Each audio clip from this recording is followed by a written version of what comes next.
এর মধ্যে কি এটা কোনো সমস্যা হবে? জানা থাকে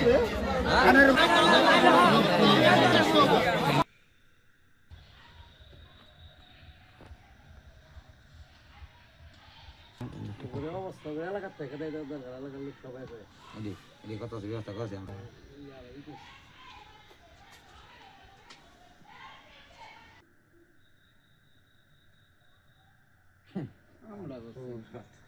অবস্থা এলাকার থেকে এলাকার লোক সবাই কত ব্যবস্থা করছে আমরা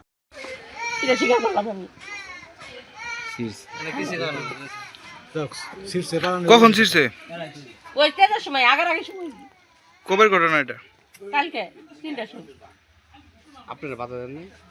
বাধা দিছি ওর কাছে তো পাই নাই, বেড়াং মানুষ তো নিয়ে যাই বাবুকে জ্বালাইছে। পরে ওই দেখছে কোরআন শরীফ, পরে ওই বুকা করে নিয়ে আসে পরে নিয়ে চুয়েছে মাটিতে নিয়ে থুইছে। এই বাড়িতে একজনে নিচে আর ওই বাড়ি ট্রান্সফার করছে, ওই সোহেলের ভাই বইটা ট্রান্সফার করছে। এনারা কইতাছে পাড়াইছে, চাপটা করছে, পুড়ছে। বাপ মার সঙ্গে খারাপ ব্যবহার করে সবসময়, তার পাশে মনে করেন যে ওর বাবির সঙ্গে খারাপ ব্যবহার, এইরকম ভাব চলতে থাকে। হঠাৎ করে মানে ওর বাবার কাছে টাকা পয়সা আছে কালকে, ওর বাপে টাকা দিতে রাজি হয় নাই, মায়ের টাকা দিতে রাজি হয় নাই। তারপরে মনে করেন যে বাড়ি ঘর ভাঙচুর করছে, ভাঙচুর করে ওর ঘরের মধ্যে কোরআন শরীফ পাইছে। কোরআন শরীফটা বলে সিরিয়া পাড়াইছে, আমরা নিজের চোখে দেখি নাই, কিন্তু মায়ে বলছে, বাপে বলছে। পরে এটা গতকালকের ঘটনা, আজকে 10টার সময় এলাকাবাসী জানছে। জানার পরে এর মধ্যে এলাকায় বাপ মাই বিচার দিছে, বিচার ধরে এই ঘটনায় চলতে থাকার পরে মনে করি আমরা আর কেউ জানি না। হঠাৎ করে একজন ইমাম সাহেব যায় আমরা মুসলমান, জি আমরা মুসলমান নাকি করতে কোরআন অবমাননা করছে, আমি পাশের বাড়ি চলে ধরে নিয়ে আসি। পরে এলাকার বাসী ওরা ধরে নিয়ে গেলো। ধরে নেওয়ার পরে মনে করেন যে ওনাকে কিছু মারধর, হালকা পাতলা কিছু মারধর করছে, করার পরে আইনের লোক এসে করছে, পুলিশ আইলো।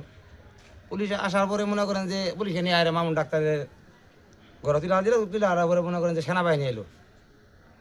সেনাবাহিনী আসার পরে মনে করেন তখন তার পরে মারধর করানো যায় না।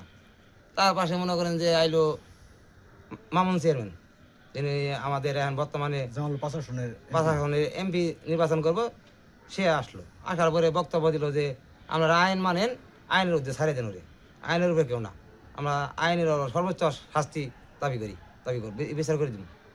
এখানে সেনাবাহিনী গেলো, রেপে গইলো, তার বাদে মনে করেন পুলিশে গইলো, করার পরে মনে করেন যে লাস্টে ওরে যে গেট পড়ায় ওরে নিয়ে গেল। এই পর্যন্ত আর কি ঘটনা। আরও ডেলি ভাঙচুর করে, বাপ মায়ের মারধর করে, টেয়া পয়সা জন্য। এটাই মনে করেন যে আমরা তো এলাকাবাসী অনেক বিচার করছি, এই ছেলের কমপক্ষে 10 বার বিচার করছি, আর প্রতি মাসে আর বিচার করার লাগে। এখন মনে করেন যে আমরা ওর শাস্তি চাই। কোরআন শরীফ ছিঁড়ছে, পাড়াইছে, তার পাশে পুরো আবেদন দিয়েছে সম্ভবত, এটা দেখে নিয়ে মায়ে বলছে। মাও তার মিথ্যা কথা বলবো না, যাই হোক আমরা মৃত্যুদণ্ড চাই, এটাই আমাদের বক্তব্য।